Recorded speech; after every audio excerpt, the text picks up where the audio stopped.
Lo que vamos a hacer entonces en este momento es darle botón derecho, le vamos a decir que queremos agregar un elemento para generación de código. Lo que nosotros tenemos aquí son plantillas que nos permiten generar código. Aquí, por ejemplo, siguiendo el patrón de Self-Tracking Entity. Aquí, por ejemplo, también tenemos para el Entity Generator. Pero lo que nosotros necesitamos es una plantilla. Esta plantilla la vamos a descargar de la galería de Visual Studio. Y esa plantilla precisamente nos va a permitir las clases Poco, ¿sí? Vean, aquí tenemos ya lista nuestra plantilla ADONet C# Poco Entity Generator. Igual existe la versión para Visual Basic. Entonces voy a seleccionar aquí esta plantilla para que ya esté disponible en futuros proyectos. Le voy a decir add. Esta plantilla, bueno, aquí vamos a instalar. Esta plantilla, les digo, ya nos va a poder generar nuestras clases. Esta ventanita de advertencia nos dice, bueno, si vas a ejecutar un template, y ese template se va a ejecutar código ahí en tu aplicación, y si le damos confianza o no. Yo puedo decirle aquí que no me muestra este mensaje, pero con fines de que ustedes vayan viendo aquí en qué momento se están generando esas clases, no lo voy a desactivar. Entonces va a aparecer en varias partes de aquí durante nuestra demostración. En un proceso normal valdría la pena aquí deshabilitarlo, ya que sabemos que es una fuente confiable y que no nos esté avisando a cada rato. Le voy a dar aquí OK.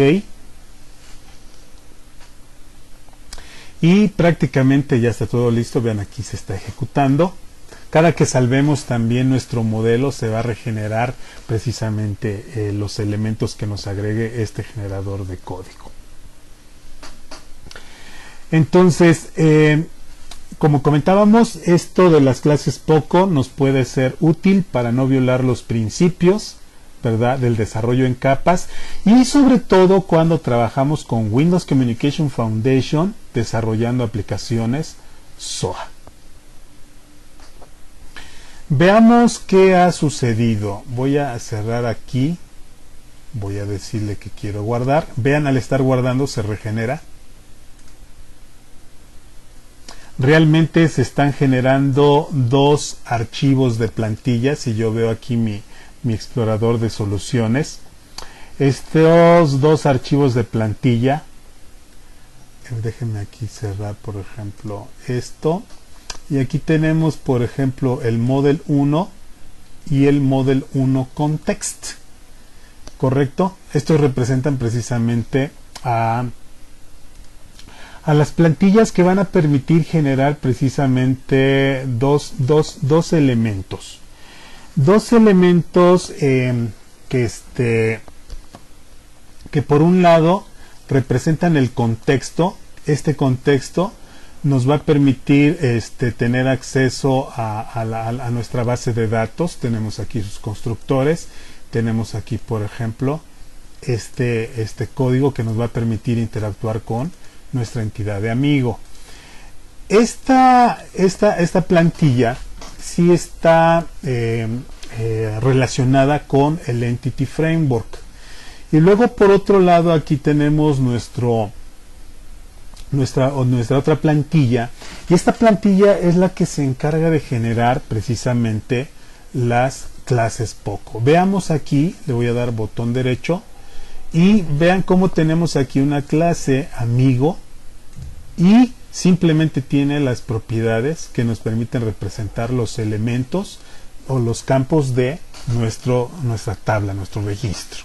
No tiene ningún indicador, no tiene ningún atributo que lo haga relacionarse con el Entity Framework. De hecho, es totalmente independiente del Entity Framework. Es una clase Poco. Esto es ignorante de la persistencia. Prácticamente esto es de lo que tenemos. Dos archivos de plantilla TT, ¿verdad? Tiene la extensión TT. Al final de cuentas, si yo veo aquí el código, esta plantilla que sigue el formato de Text Template Transformation Toolkit, también se le conoce como plantilla T4, por Text Template Transformation Toolkit, nos va a permitir precisamente, o sea, compilarlo con esa herramienta, ¿verdad? Con la herramienta del Text Template Transformation Toolkit. Va a tomar este código y lo va a transformar a la clase precisamente que nosotros tenemos aquí.